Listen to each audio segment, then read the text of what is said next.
In today's video, I'm going to teach you how to start your Audible audiobook with Siri using the Shortcuts app.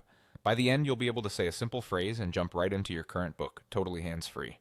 First, open the Shortcuts app on your iPhone. If you don't see it on your home screen, swipe down to use Search and type Shortcuts. This is Apple's automation tool, and it lets you create quick actions that Siri can run for you. Once you're in, tap the plus icon in the top right to create a new shortcut. This opens a blank shortcut where we'll add the action that plays your Audible book. You'll see a search bar that says Search for Apps and Actions. Tap it, type Audible, and then tap the Audible app in the results. If you're prompted to grant permission for shortcuts to work with Audible, go ahead and allow it. This just lets the apps communicate.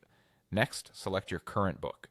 You should see an option to choose from the titles in your Audible library. Pick the book you're actively listening to. This tells the shortcut exactly what to play when you trigger it.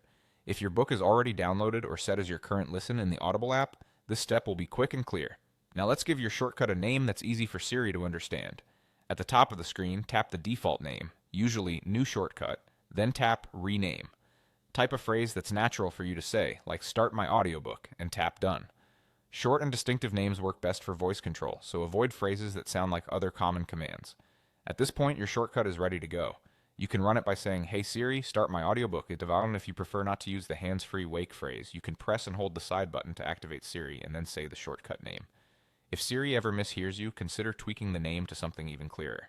That's it, you opened Shortcuts, created a new shortcut, chose the Audible action and your current book, renamed the shortcut to something simple, and now you can start listening with a single voice command.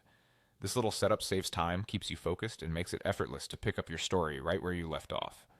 Enjoy your listening and feel free to repeat these steps to create shortcuts for other titles if you switch books often.